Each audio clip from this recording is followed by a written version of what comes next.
ಈಗ ಈ cleaners drivers ಒಟ್ಟಾರೆ 10,000 ಜನ ಇದ್ದೀರಾ. ಇಡೀ ಬೆಂಗಳೂರು 198 ವಾರ್ಡು, 70 ಕಾಂಟ್ರಾಕ್ಟ್ರು, ಒಂದೇ ಬಿಬಿಎಂಪಿ, ಎರಡಿದ ಒಂದೇ ಕಮಿಷನರ್, ಒಂದೇ ಬಿಬಿಎಂಪಿ ಒಂದೇ ಕಮಿಷನರು, 198 ವಾರ್ಡು, 70 ಕಾಂಟ್ರಾಕ್ಟ್ರು. ಕಾಂಟ್ರಾಕ್ಟ್ರು ಯಾರು? ಓನರ? ಯಾವುದಕ್ಕೆ ಓನರು? ಕಾಂಟ್ರಾಕ್ಟ್ರು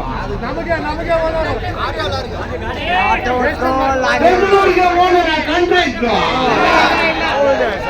ಕಾಂಟ್ರಾಕ್ಟ್ ಅಂದ್ರೆ ಕಮಿಷನ್ ಹೊಡೆಯವನು.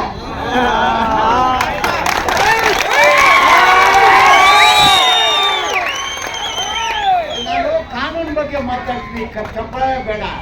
ನಾವು ಹೊಟ್ಟೆಪಾಡು ಮಾತಾಡ್ತೀವಿ, ತಾಳ್ಮೆಯಿಂದ ಕೇಳಿ. ಏನ್ ಹೇಳ್ತೀನಿ ಅಂತ ಸ್ವಲ್ಪ ಕೇಳಿ. ನಿಮ್ ಬಗ್ಗೆನೆ ಮಾತಾಡ್ತೀನಿ. ಏನ್ ಹೇಳ್ತೀನಿ, ನಿಮ್ಮ ಹೊಟ್ಟೆಪಾಡು, ನಿಮ್ಮ ಸಂಬಳ, ನಿಮ್ಮ ಹಕ್ಕು, ನಿಮ್ದು ಪರ್ಮನೆನ್ಸಿ, ಇದ್ರ ಬಗ್ಗೆನೇ ಮಾತಾಡ್ತೀನಿ. ತಪ್ಪಾಳೆಗೂ ಹೊಡಿಬೇಡ.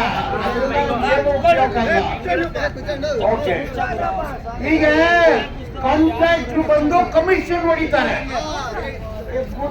ಕೊಡ್ಬೇಡ ಇರಪ್ಪ. ಕಾಂಟ್ರಾಕ್ಟ್ರು ಕಮಿಷನ್ ಹೊಡಿತಾರೆ. 100 ಕೋಟಿ ರೂಪಾಯಿ ಕಾಂಟ್ರಾಕ್ಟ್ ಅಂದ್ರೆ ಕಾಂಟ್ರಾಕ್ಟ್ರಿಗೆ 10 ಕೋಟಿ ಹೋಗುತ್ತೆ. ಅಂದ್ರೆ ನಿಮ್ಮ ಬೆವರು, ನಿಮ್ಮ ರಕ್ತವನ್ನು ಕಾಂಟ್ರಾಕ್ಟರ್ ತಿಂತಾರೆ ಬ್ರೋಕರ್ ಅವರು. ಬ್ರೋಕರ್ಗೆ ಕನ್ನಡದಲ್ಲಿ ಏನು ಹೇಳೋದು? ದಲಾಲಿ. ದಲಾಲಿ ದಲಾಲಿ ತಲೆ ಹಿಡಿಕ. ತಲೆ ಹಿಡಿಕನಿಗೆ ಏನ್ ಹೇಳೋದು? ಮಾಮ ಅಂತ ಹೇಳುದು. ತಲೆ ಹಿಡಿಕನಿಗೆ ಏನ್ ಹೇಳೋದು? ಬೇಕಾ ನಿಮ್ಗೆ ಮಾಮಗಳು? ಮುತ್ತಿಗೆ ಪದ್ಧತಿ ಬೇಡವೇ ಬೇಡ? ಬೇಕಾ? ಮುತ್ತಿಗೆ ಪದ್ಧತಿ ಬೇಡ. ಏನ್ ಮಾಡ್ಬೇಕು? DPS ಕೊಡಿ. DPS ಸಿಸ್ಟಮ್ ಬೇಕೇ ಬೇಕು. ಮುತ್ತಿಗೆ ಪದ್ಧತಿ ಬೇಡ, ಗುತ್ತಿಗೆದಾರರು ಬೇಡ, DPS ಸಿಸ್ಟಮ್ ಬೇಕು. ಆಯ್ತಾ? ಕುಡಿದ್ರೆ ಬಿಡಿ, DPS ಸಿಸ್ಟಮ್ ಬೇಕು. ಈಗಾಗಲೇ ಪೌರ ಕಾರ್ಮಿಕರಿಗೆ DPM ಸಿಸ್ಟಮ್ ಆಯ್ತಾ? ನಿಮಗೂ ಅದೇ ಬೇಕು. ಅವ್ರಿಗೆ ಆಗೋಕ್ ಮೊದಲು ನೀವು ಅವ್ರ ಜೊತೆ ಇದ್ರಿ. ಅವ್ರಿಗೆ ಆಗಿದೆ, ನಿಮ್ಗೆ ಆಗಿಲ್ಲ. ಅನ್ಯಾಯ ತಾನೆ? ನ್ಯಾಯ ಕೇಳಿ ಬಂದಿ. ಒಂದೊಂದಾಗಿ ಹೋಗ್ತೀನಿ. ಈಗ 1-4 ಕೇಳ್ಕೊಳಪ್ಪ. 1-4-2025, 24, 23, 22, 21 ಏಪ್ರಿಲ್ 1ನೇ ತಾರೀಕು ಆದ್ರೆ DA ಬರಬೇಕು ನಿಮ್ಗೆ. ಈ ವರ್ಷ 595 ರೂಪಾಯಿ ನಿಮ್ಗೆ DA ಬಂತ? ನಿಮ್ ದುಡ್ಡನ್ನ ಕದ್ದು ತಿಂದಿದ್ದಾರೆ.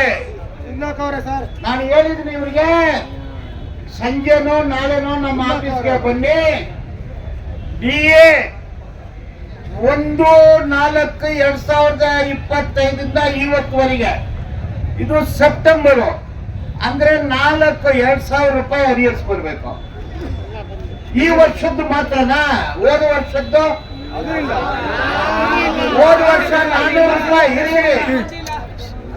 ಹೋದ ವರ್ಷದ್ದು, ಅದಕ್ಕೆ ಮುಂದಿನ ವರ್ಷದ್ದು, ಅದಕ್ಕೆ ಮುಂದಿನ ವರ್ಷದ್ದು ಇರಪ್ಪ. ನಾನು ಹೇಳ್ತೀನಿ, ನಿಮ್ಗೆ ಒಬ್ಬೊಬ್ಬರಿಗೆ ನಿಮ್ ದುಡ್ಡು BBMPಯಲ್ಲಿ ಎಷ್ಟು ಬಿಟ್ಟಿದ್ದೀರಂದ್ರೆ, DA ದುಡ್ಡು ಒಬ್ಬರೊಬ್ಬರು 50,000 ರೂಪಾಯಿ ಇಟ್ಟಿದ್ದೀರಾ. ಬೇಕಾ ಬೇಡವಾ? ಬೇಕೇ ಬೇಕು. ನಿಮ್ಗೆ ನ್ಯಾಯ ಯಾರಯ್ಯ ಕೊಡ್ತಾರೆ? DA ಬೇಕು. ನ್ಯಾಯ ಅಂದ್ರೆ ನಿಮ್ಗೆ 1 ಲಕ್ಷ ಸಂಬಳ ಕೊಡ್ಬೇಕು. ನೀವು ಮಾಡೋ ಕೆಲಸ ಬೇರೆಯವ್ರು ಮಾಡ್ತಾರ? DA ಬೇಕು, ಬೇಕೇ ಬೇಕು. ಅಂದ್ರೆ ಅಂದಾಜು ಒಬ್ರೊಬ್ರದ್ದು 50,000 ರೂಪಾಯಿ ಇರಪ್ಪ. 50,000 ರೂಪಾಯಿ ಹೊಟ್ಟೆಪಾಡಿ ಮಾಡ್ತಾ ಇದ್ವಿ. ಮಾತಾಡ್ಬೇಡ. ನಿಮ್ಮ ಹಕ್ಕು, ಕಾನೂನಿನ ಹಕ್ಕು, ಸಂವಿಧಾನದ ಹಕ್ಕು. DA ಈ ವರ್ಷ ತಿಂಗಳಿಗೆ 595, 5 ವರ್ಷ DL ಲೆಕ್ಕ ಹಾಕಿದ್ರೆ ಅಂದಾಜು ಒಬ್ಬರೊಬ್ಬರಿಗೆ ಎಷ್ಟು ಬರ್ಬೇಕಾ? 50,000. ನನಗೆ ಎಷ್ಟು ಕಮಿಷನ್ ಕೊಡ್ತೀರಾ?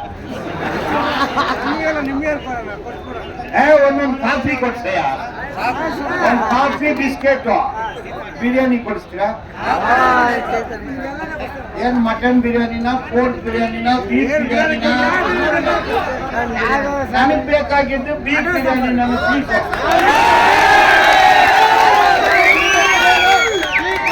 ಆದ್ರೆ ಒಂದು ಕಂಡೀಷನ್ ಬರೋಣ. ಈಗ ಈ ಆರ್ಗನೈಸರ್ಸ್ ಎಲ್ಲ ಕೂತಿದ್ದೀರಾ, ದಯವಿಟ್ಟು ನಾಳೆ ಇದ್ದು ನಮ್ಮ ಆಫೀಸ್ ಬನ್ನಿ. ಕಾನೂನು ಪ್ರಕಾರ DA ಬರಬೇಕು. ಇಲ್ಲಿ ಸೇರಿದ್ದೀರಾ, ಪಾಯ್ಕಟ್ಟಲ್ಲಿ ಏನ್ ತಗೊಂಡು ಹೋಗ್ಬೇಕು? ನೋಟು ಕೊಟ್ಟಿಲ್ಲ ಅಂದ್ರೆ ಏಟು, ನೋಟು ಕೊಟ್ಟಿಲ್ಲ ಅಂದ್ರೆ ಬೂಟ, ನೋಟು ಕೊಟ್ಟಿಲ್ಲ ಅಂದ್ರೆ ಶಾಟು, ಓಟು. ಆದ್ರೆ ನಂಬೇಕಾದ ಕರೆನ್ಸಿ ನೋಟು. ಕರೆನ್ಸಿ 500 ರೂಪಾಯಿ ನೋಟು, 100 ರೂಪಾಯಿ ನೋಟು. ನೋಡಿ, ನಾನು ಹೇಳ್ತೀನಿ ನಿಮ್ಗೆ, ಇವತ್ತು ನನ್ನನ್ನ ವಕೀಲರಂದು ಹೇಳಿದ್ರು, ನಾನು ಹೋರಾಟ ಮಾಡಿಲ್ವಾ? ಮತ್ತೆ ಅದನ್ನ ಯಾಕೆ ಹೇಳಿಲ್ಲ? 2025 ವರ್ಷ ಪೌರ ಕಾರ್ಮಿಕರು ಎಲ್ಲಾ ಕಡೆನೂ ಓಡಾಡಿದ್ವಿ, ನೋಡಿಲ್ವಾ ನನ್ನನ್ನ? ఈ బాన్సువాడిలో